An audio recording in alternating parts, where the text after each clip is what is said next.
But don't think about how there's anything being recorded. Just class as normal. Okay.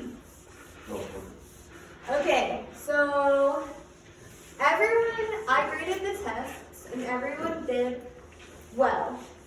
So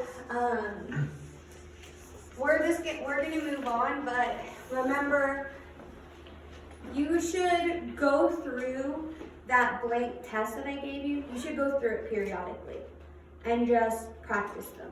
Like any of the ones that you maybe either got wrong or were difficult for you, because the class just keeps moving and we use the same concepts over and over and over. So it'll never hurt to go back and practice problems we've already done. You don't necessarily need to do new ones. Yes? Will we keep on building on gravitational force? No. Nice. Yeah, that equation, the force equals G mm over R, that's its thing. So we're not going to add to it. It's important to know the concept because we talk about gravitational force all the time. But I don't think there's really going to be anything that builds on it. But it's like being able to break things down into components we build on all the time. We do that all the time. So we're talking about friction, and friction's a force, right? And force is a vector. So if it's a force at an angle, what are you going to have to do? Break it down into its components, right? So I want to review this again because I think that maybe it'll help to review what components are without actually having to solve for anything. I forgot to bring my physics books up, so 1 second. Okay. Oh my goodness. I don't know why I did that. Here, let me fix it. There we go. That's fine. All's well. Okay, so we're reviewing components. Okay, let me review a few things. Okay, remember when we're talking about a coordinate system, there's not one way to think about it. Your coordinate system is just a frame of reference. Remember us talking about how motion depends on your frame of reference and how you look at everything, right? But your frame of reference can change and it doesn't affect the actual motion, right? So remember the lab that we did where you guys bounced the basketball and then described the motion of the basketball based on if you were walking with them, if you were sitting down, if you were standing up and all that? The person is bouncing a basketball regardless of what you're doing. It just, how you're looking at it changes what it looks like, okay? So that's the idea with your coordinate system. Your coordinate system, it doesn't change what the force is actually doing. What changes is your math to solve it. Your math is just a frame of reference. And you can make your math easier based on your coordinate system, based on your frame of reference. If you start something at the origin, it makes it a little easier to look at than if you were to start it 10 seconds before it started moving, okay? It would require more calculations based on your frame of reference. So when I say to change your frame of reference to make the math easier, you can shift that coordinate system to make things on the x-axis or on the y-axis, because if you do that, you don't have to break it down into its components. Because the components are just to make something a triangle. Because if you can make the components of the force a triangle, we can use the Pythagorean theorem to solve for the lines. That's all we're doing. We're making everything into a triangle because if you do, mathematically, you can solve for it using your triangular equations. That's why you shift your frame of reference. If you didn't shift it, it would just mean that you have to break things into more components and you have to find more information. Okay, does that make sense what I'm talking about? So shifting your frame of reference shifts your coordinate system. The reason that you shift the coordinate system is so that you have less triangles to solve for. Okay? You can make things in line with your X and Y axis in order to not have to break them into components. Okay? Any questions on that? All right. So now, what? How? How what? How do you shift it? Like, So, okay, I'm going to show you. Okay. So let's say, usually when we were talking about cars on a road, if you're talking about, let's say this is the road, okay, and then this is the car, okay? So in our point of view, our system, remember we have system and your surroundings, okay? So if I want to study the car and everything that's happening with the car, I don't care about anything in the surroundings. All I care about is what is happening to the car, right? So how fast is the car going? How much are the tires rotating? Friction on the car's tires? Anything that's happening to the car, okay? So if my car is my system, and this bird is in the surroundings, okay? This is a really bad bird, but if this bird is in the surroundings, does how fast the bird is flying, does that matter if we're talking about the car? No. So the bird is in the surroundings, the car is our system. If I ask you in the question and I say, a bird is flying at 15 meters per second, that's pretty fast for a bird actually, but, and a car is driving down the street at 45 meters per second. What is the acceleration of the car? I don't have to say, well, the bird was flying 15 meters per second, so the car, no. They have nothing related to one another if I'm talking about the car, because the bird's in the surroundings, okay? Does that make sense? All right. So now, if I was going to talk about all of the forces on the car, we would have a normal force. Now, I think I confused you all a little bit when I talked about the normal force being opposite of the weight. That is only true on a flat surface, okay? Normal force is how hard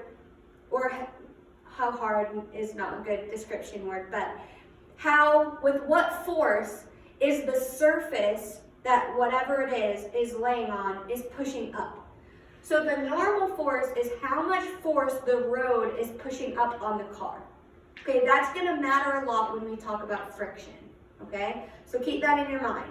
The normal force is with what force is the road pushing up on the car in this system. Or if we're talking about the girl on the slide, it's how much force is the slide pushing up on the girl, okay?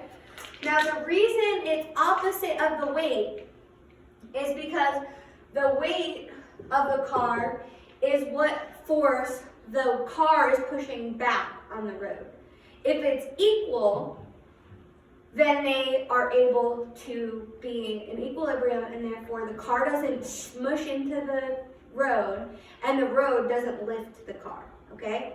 If the normal force became greater than the force of the weight, then the road would be like moving upwards and lifting the car, okay? Does that make sense?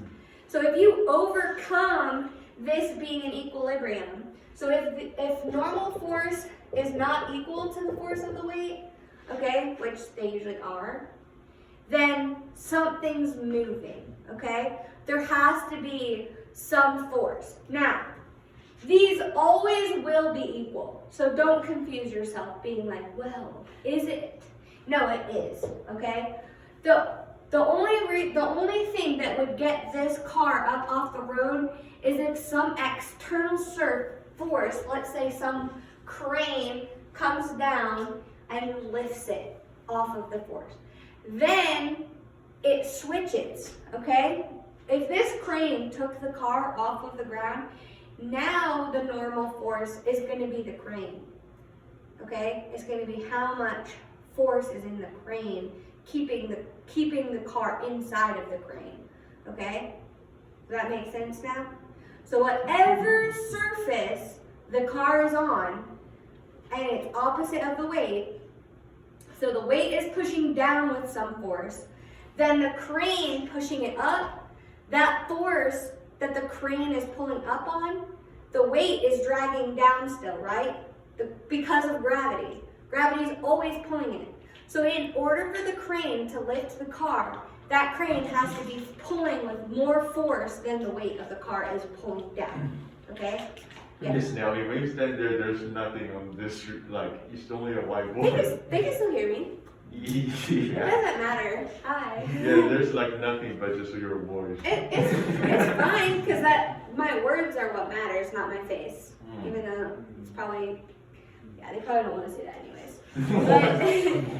But, okay, Oh. so in order for the car to be lifted, the force that is lifting it has to be greater than the weight to overcome it.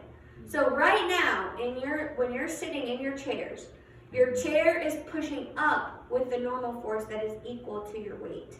So if you weigh 120 pounds, right now your chair is pushing up with 120 pounds.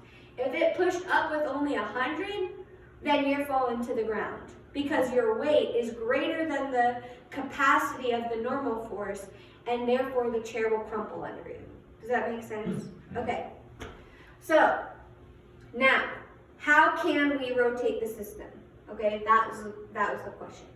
Let's say now, okay, so right now, out in our coordinate system, when it's flat, can they see the drawing that I'm doing though?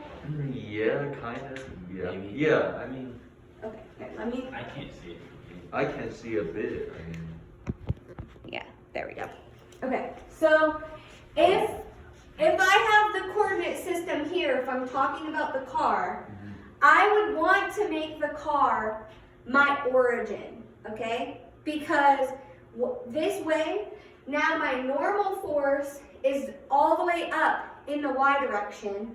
My weight is all the way down in the y direction. Let's say it's moving forward. My friction is going to be pushing opposite of the car, okay? So I like to write friction, because I'm telling you this because we're about to go over it. I like to write my friction going this way because it's pushing opposite of the car. And that's important because that's going to be what lets the car go forward. The wheels are pushing with an equal force that way.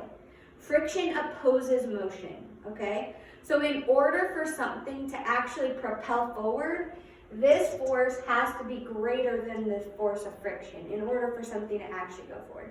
And that doesn't make sense right now, but I'm going to explain it with this whole PowerPoint situation, okay?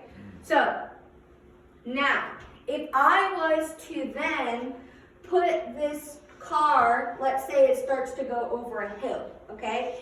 Now it's an incline, right? Let's say not a hill, but let's say the car's gonna get towed, okay? And in order to get the car up onto the bed of the truck, let's do a different drawing. So let's say this is the bed of the truck that we want to get the car on. So in order to get it on the car, we're going to put it on the truck, we're going to put it on these ramps, okay? So the car's going up this ramp, and we want to know, like, with what force you have to pull it to get it onto the truck, okay? So we would have some force pulling it, and let's say the ramp is 15 degrees with the ground. So we want to study how much force are we going to have to pull on the truck in order to get it on to the bed, okay? That's what we're studying. So in this case, the normal force is directly perpendicular to the ramp because the ramp is pushing up on the car, okay? So it has to be perpendicular to the ramp. But the weight is not parallel to the, or opposite the normal force in this case, because now it's on a ramp. Gravity does not change direction. Gravity is always directly straight to the ground, okay? That's how gravity works. So weight in that instance is directly towards the ground ground, okay? Now that you're on a ramp, the ground is at a different direction, right? Ground is always, you always know where the ground is. Okay, this is the ground. So now, and then you have some force pulling it up the ramp, and then you have friction trying to keep it pulling downwards, okay? Friction is also going to be in line of the force because friction doesn't depend on gravity, it depends on the ground, okay? Friction is between two surfaces, okay? So friction is going to be along the same line of whatever the surface is. So in this case, the surface is the ramp. So friction force is going to be directly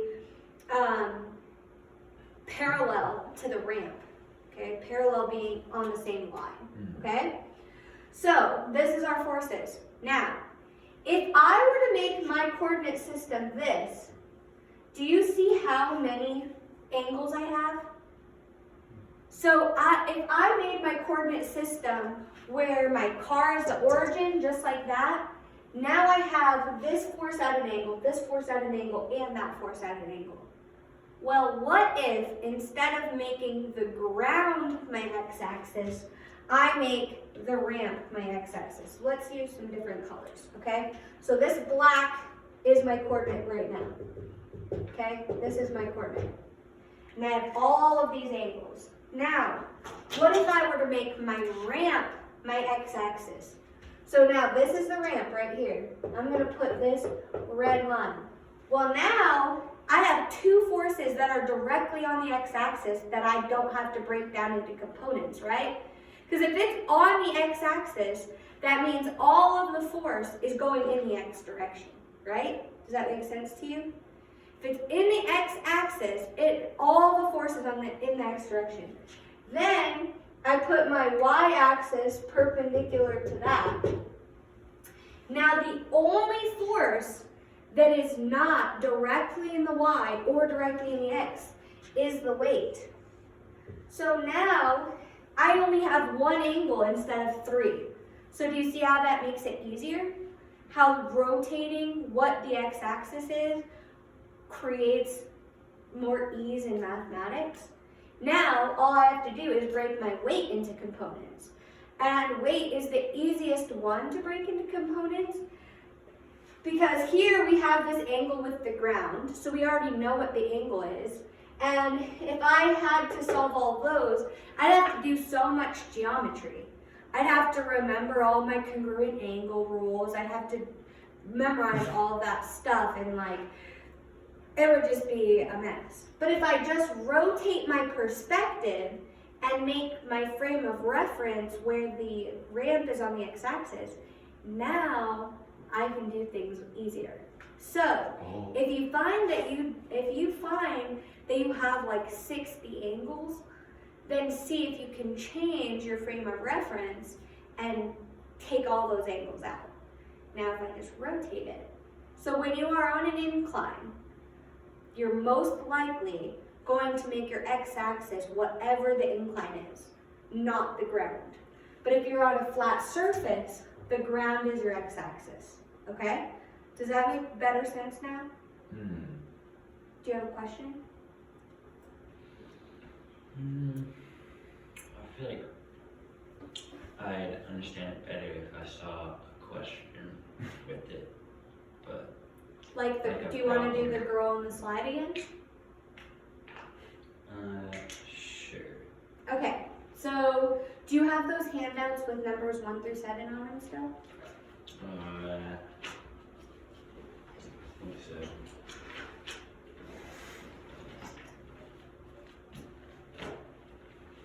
Yes. Okay. Let's go through those. I'm gonna find it for myself. Pretty sure this is chapter 8. Question. Okay. I think I changed some of the numbers. Is the angle 36 degrees on your paper? Yeah. Because if you don't have the paper, it's on page 189, number 33. I have it on the test too, Okay, so. yes, whatever it is. So in that question, you just change the way you perceive it, like you change the coordinate into that. You basically change what you think the x-axis is. Mm. So in our minds, The angles. the easiest thing sounds like to make the ground the x-axis because that's tangible, right? Yeah. We always know what the ground is, okay? But if you're on a ramp, that kind of is the new ground, right? Like that's what you're standing on or what you're pulling something on. So that's why you can make that, whatever surface you're on, the x-axis. Because if I was talking about, do you guys remember the pulley question? Where you have two pulleys and one's on a table? Oh, yeah. Yeah. If it's not sitting on a surface, okay, if it's just hanging on the ground, you don't have a normal force, okay? Because remember, a normal force is whatever the surface is pushing up with you on, right? So if you don't have a surface, you don't have a normal force. So keep that in mind when we're talking about a pulley holding over a table or something. But the table, it doesn't matter if it's at an angle or if it's flat. But if you're talking about a table, it makes sense to you that you're going to talk about that being the x-axis, right? So why can't you make the ramp an x-axis? There's no reason you can't. Whatever your object is sitting on it, just make that the x-axis. Unless it doesn't make your math easier. You can make it the ground. There's no rule that says you can't. You can do whatever you want, but you want to make it easy math, okay? That's the point with physics. You can rotate your x-axis and your y-axis any way that makes your problem easier, okay?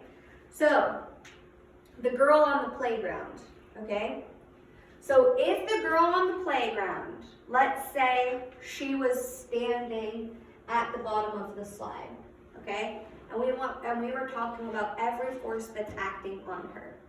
If she was standing at the bottom of the slide, we'll talk about her being right here. She's on a flat surface. Well, she is pushing down on the ground with her weight, and the ground is pushing up on her with some force equal to the weight. Okay, does that make sense? Okay, she's standing on the ground. Okay,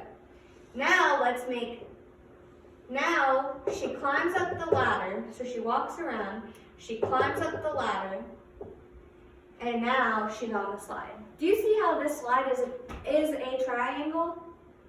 Okay, you don't think of it as a triangle, but if this is the ground, and this is the ladder all the way up to the top of the slide, we have a triangle now.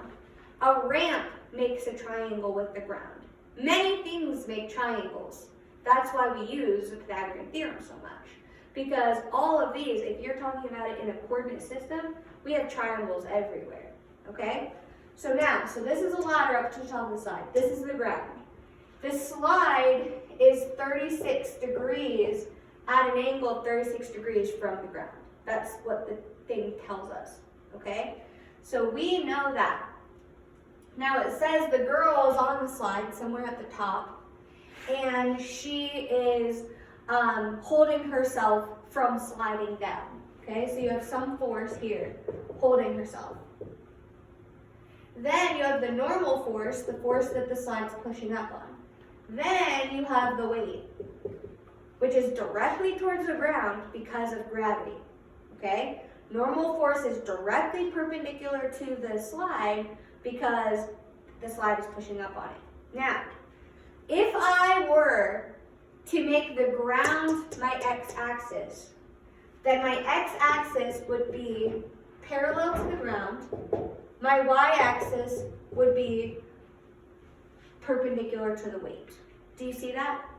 Okay. Now, the hold is going to be in the x direction. The hold is going to be at an angle because of the coordinate system. The normal force is going to be at an angle because of the coordinate system. Well, if I want to make it easier, then I could make my slide my x-axis because that's what she's sitting on. So if I do that, It's not a marker. Okay, so if I do that, now my force of my hold is an X, and my force of the normal force is in the Y. Now this is important because what do you need in order to solve for components? You need the vector, which could be anything. Could be your force, could be your velocity, could be anything. Anything that has both magnitude and direction could be your vector.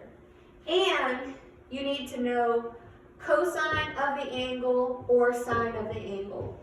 Those are all you need, okay? Now, if I did it the first way, I don't have an angle for the force of the hold, and I do not have a reference angle for the normal force. The only thing that I have a normal angle for is the weight, because the weight is with the ground, and so is this angle with the slide. So for the weight, I can break this down into my components. How do I do that? The x and y is just whatever is parallel to the x and y axis. So now I just take my force of my weight and I make it in line with this x-axis that I've created. So this would be my force of my weight in my x direction, and I would use cosine. Then I have my y being, my force of my weight in the y being along the y-axis. What is also on the y-axis? My normal force. So if it's equal and opposite, remember we talked about equal and opposite reactions? If something is equal and opposite, if it's pushing up equal and opposite against each other, okay? That means their force is equal, their sign is different. So if one's positive, the other one's negative. So if this normal force was 30 newtons, then based on our diagram, if it's directly opposite in the diagram, then our force of the weight, only the y component,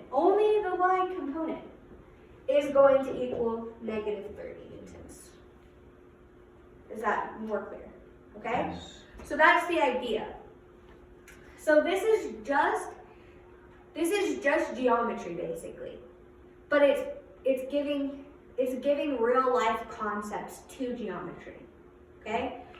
So just think of every component being a side of a triangle, okay? And the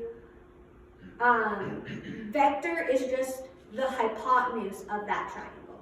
So anytime you have a vector that you're breaking down into components, that vector, whatever the force is, that's the value of the hypotenuse, and you're trying to solve for the opposite and adjacent sides of the triangle.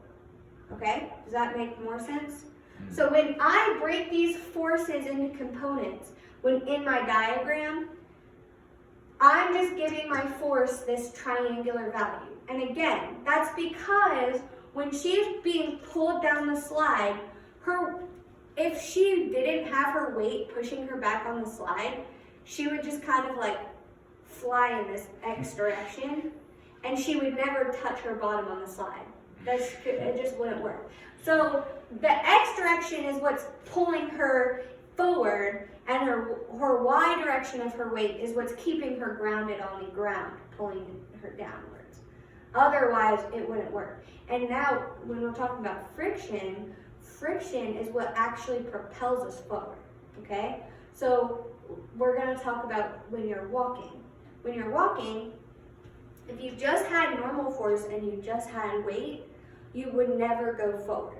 When you would lift up your feet, if it wasn't for friction, you would just kind of do this without it, okay? Which just looks really weird. So have you ever like walked on top of ice or any like really, really waxy surface or something?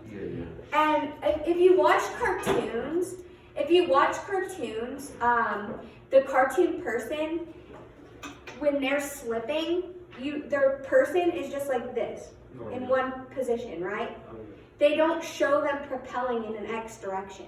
They just stand there going like this. That's because what they're depicting there is that it's a frictionless surface. Ice is, in our life, real life situations, ice is at what we're gonna think of as a frictionless surface. That's why if you go to an ice skating rink, they use the Zamboni to resurface the ice, because after you've given texture to the ice by ice skating, now it's all cut up and shaved and it's textured. You can't use your blades on the ice because you've created friction. You've created a rougher edge so you don't slide on your skates. So they Zamboni it so you can glide like you do. But then they tell you, do not go on the ice unless you have skates on, because you can't walk on it after it's been resurfaced. You'll slip and sue the company. So they don't want you to do that. So that's what we're going to talk about today. So not only are we going to have this person sliding down and we're going to consider her weight and her holding herself and all of that, now we're going to add friction in. That's why I've been like so emphasizing that yes, our midterm is over, but you cannot forget those concepts and you have to practice them, because now it's not that all of those go out the window. We're just adding a component. We can't get to the friction if we don't know how to calculate force. Force equals MA, but force doesn't just equal MA anymore. Force in the x direction equals MA, and force in the y direction equals mg. It has to do with gravity. And force is a vector, and force has components. So if you have force in the y direction, if you have force of your weight at an angle, we have to calculate the components. So yes, force equals MA. If you're on a flat surface. Force now in the x direction equals MA, force in the y direction equals mass times gravity, and they have different values, okay? Now, the other thing we're gonna do is, you can't just consider one force. Now you have to consider the sum of those forces, okay? So what we're gonna have is that the sum of the forces in the x direction are going to equal things, okay? So in this case, the sum of the forces in the x direction are going to be the force of the weight in the x direction plus the force of the hold. That's why it's important to have your Venn diagram. Because if you don't have your diagram, you can't just keep thinking back. Wait a second, going back to the beginning. If you have your diagram, you can clearly see everything that's going on. I personally, when I do these problems, like to have different colored pens, because if I have different colors, I can see that they're separate. Sometimes when I write them, I will write my coordinate with one color pen. I'll write my diagram of the slide in one colored pen. I'll draw all of my x direction forces in one color and all of my y direction forces in one color. So but it's up to you. For me, I confuse myself really easily. I confuse myself super easily. So when I make things easier for myself to visualize, I make less mistakes. So for me, looking at this gives me a headache and stresses me out. But if I will try to go find more colored pens that I can use on the board, because if I were to make my axis one color, my original picture one color, and then my y direction force is one color, and my x direction force is one color, and I could just see it and more calmly determine what all these lines are, I'd feel less stressed while solving. Because when you're first learning how to do these problems, it's overwhelming, okay? And again, when you're overwhelmed, you're less likely to study. So make things less stressful for yourself. You don't have to use my technique. You have to find something that works for you, but that's what I like to do. So if I'm looking at this, my force of the weight in the x direction, my force of the hold, and then my sum of forces in the y direction would be the force of the normal force plus the force of the weight in the y direction. Isn't that equals 0 then? No, like they balance? Yeah, sometimes they're gonna equal 0. Mm. Yeah, and that's okay. If it equals 0, it equals 0, and you don't have to do anything else with it. But sometimes you're gonna come up with questions, and it's gonna say, what is the total sum of the forces moving in that direction? That's what this is. If it's 0, that's the answer to your problem. It might be 0, and a lot of times will be 0. You just have to know that. But now, often the force of the weight in the y direction is going to be 0 unless something is lifting something else. Mm. In the x direction, it could be 0, but most likely won't because of friction. You want to overcome friction in order to move. So if anything's moving, then it should be 0. If something's stationary, it will likely be, force in the x direction is 0. Force in the x direction has to be 0 if it's stationary. So just make sure you think through it. If you calculate 0, but it's continuously lifting something, if you calculate force of weight in the sum of the forces in the y direction is 0, you've done an error. So make sure in physics to look at your answer and say, does this make sense? If force in the y direction is really large and something's being, like a car is being lifted, okay, that makes sense for it to be large. Because in order to lift a car, you need a lot of force. Because you have to overcome the weight and gravity of it. The mass and gravity, not the weight. Okay, so now we're going to define what friction actually is in this case. Let me just, does anybody have a watch what time it is? 12:42. 12:42? Okay, so we'll just barely get into this. I'm going to email the PowerPoint. Oh. And I'm going to put the PowerPoint on fax so you can go in LMS and download it for yourself. And when you're going through your homework, you might want to just flip through PowerPoint slides and remember. Because remember, there's a lot of key words in your problems that you just have to know. Like if something's reaching its highest peak, final velocity is 0 because it stops for a split second before moving back down. Some stuff like that, they just ask you to understand. It's just going to be the same way still. Okay, so the definition of friction is a contact force between two surfaces sliding against each other that opposes their relative motion. So in order to have friction, you have to have a surface. Okay, keep that in mind. There cannot be friction if there's not a surface. Now, in some ways there is, because you're going, like say the crane lifting something up, if it did not have friction, it couldn't stay in the crane because it would just slip out, right? Without friction, so in essence there is, but for that system, we're not really going to consider friction unless we're considering something moving against another object, another surface. And that surface has to be opposing motion.